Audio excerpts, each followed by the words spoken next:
Salut à tous, ici Amazing. Depuis un moment, Netflix nous gâte avec ses projets de séries Marvel, notamment Daredevil, qui reviendra dans sa deuxième saison, Iron Fist, Luke Cage et Jessica Jones, qui ne tarderont pas à voir le jour. Et c'est d'ailleurs de Jessica Jones que je vous parlerai aujourd'hui, car sa série débute le 20 novembre de cette année. Et là, bien sûr, vous allez me demander, mais qui est cette Jessica? Personne ne la connaît. Pourquoi Marvel veut-il faire une série avec un personnage non connu?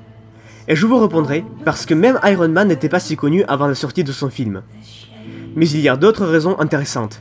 Ce personnage est, tout comme Daredevil, juste parfait pour le style très sombre de Netflix. Mais tout d'abord, qui est donc Jessica Jones? Jessica est un personnage au super pouvoir qui travaille en tant que détective privé, inventé par Brian Michael Bendis et Michael Gaydos pour la série Alias. Ce comics est l'un des plus étonnants que j'ai jamais lu, et je préviens, vous ne verrez pas de combat mémorable ou de super vilains qui menacent de détruire le monde. À la place se présente à vous une histoire qui nous fait oublier l'univers fantastique des super-héros, et qui ouvre les yeux sur la vie telle que se présente en vrai pour les surhumains, en particulier pour Jones. Une histoire sombre et difficile. À l'occasion, je vous parlerai de ce comics hors commun, mais revenons-en au personnage. À une époque, son véritable nom était Jessica Campbell. Elle a fait ses études dans le même lycée que Peter Parker, pour qui elle avait des sentiments. Au moment où elle s'apprêtait à avouer son amour pour Peter, l'araignée radioactive l'a dévancée et lui a proprement dit piquer son cou. 2 jours plus tard, alors qu'elle rentre en voiture avec sa famille, un camion militaire transportant des produits chimiques les percute. Les parents de la jeune fille meurent sur le coup. Jessica, quant à elle, tombe dans un coma profond, et à son réveil, elle se fait adopter par la famille Jones.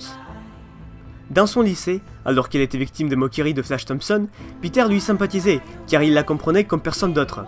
Mais Jessica l'a repoussé, en croyant que les sentiments de son camarade n'éprouvaient que de la pitié. En plus de tous ces bouleversements, Jessica découvre ses super pouvoirs, et décide d'être justicière sous le nom de Jewel. Peu de temps après, elle fait connaissance de l'homme pourpre, qui dans la série sera interprété par David Tennant, dont le pouvoir du contrôle mental a joué des mauvais tours à la jeune fille. De très mauvais tours. L'homme pourpre utilisait Jessica à sa guise durant des mois et des mois, en l'humiliant de toutes sortes possibles, jusqu'à ce qu'il lui ordonne de tuer Daredevil. Mais Jewel attaque la première personne en rouge qu'elle voit, la sorcière rouge. Après une bataille qu'elle perd contre les Avengers, les 4 Fantastiques et les New Warriors, elle retombe dans le coma. En se réveillant, Jess reçoit les excuses des Avengers, et se voit même proposer une place dans l'équipe de super-héros. Mais elle refuse, car ce qui lui a fait subir l'homme pourpre lui a laissé une plaie profonde. J'aimerais un jour en parler du pourpre. C'est un personnage assez énigmatique à mon regard. Il brise librement le 4e mur, certainement grâce à ses pouvoirs, mais j'ai comme une impression que cela lui procure plus de capacité qu'un simple contrôle mental. Après s'être rendu compte que personne ne s'est soucié de sa disparition durant les 8 derniers mois, Jessica ouvre un bureau d'agence détective privé, du nom Alias, pour mener des enquêtes en rapport avec les super-héros. Quelque temps après, elle remet le masque de justicière pour faire équipe avec Iron Fist et Luke Cage, cette fois sous le nom de Nightress. Mais ce norisme se finit, encore une fois, très rapidement. Elle a dû renoncer définitivement à son identité secrète et dévoile son vrai visage à la police afin de sauver 2 enfants. Pendant qu'elle travaillait en tant que détective, Jessica a eu une courte relation avec Scott Lang, le second Ant-Man. Puis elle tombe enceinte de Luke Cage, en décidant de l'épouser. Jones a même travaillé pour J.J. Jameson au Daily Bugle, mais elle a mis fin à cette carrière après une affaire personnelle. Jessica est d'ailleurs l'une des rares surhumaines pour qui J.J. a une affection particulière. Depuis, elle vit avec Luke Cage sans participer aux missions de super-héros. Vous comprenez maintenant pourquoi ce personnage est juste parfait pour Netflix? Maintenant, parlons du teaser. Que nous apporte-t-il? Durant tout le teaser, on remarque l'importance des couleurs violettes, un renvoi direct vers l'homme pourpre. La série suivra sûrement le scénario de Alias à la lettre, en commençant par son travail jusqu'aux nombreuses apparitions de l'ennemi juré de Jessica dans sa vie, qui n'apporte avec lui que du cauchemar. Le teaser nous montre 2 panneaux de direction, Birch Street et Higgins, l'adresse du bureau Alias qu'on voit aussi apparaître.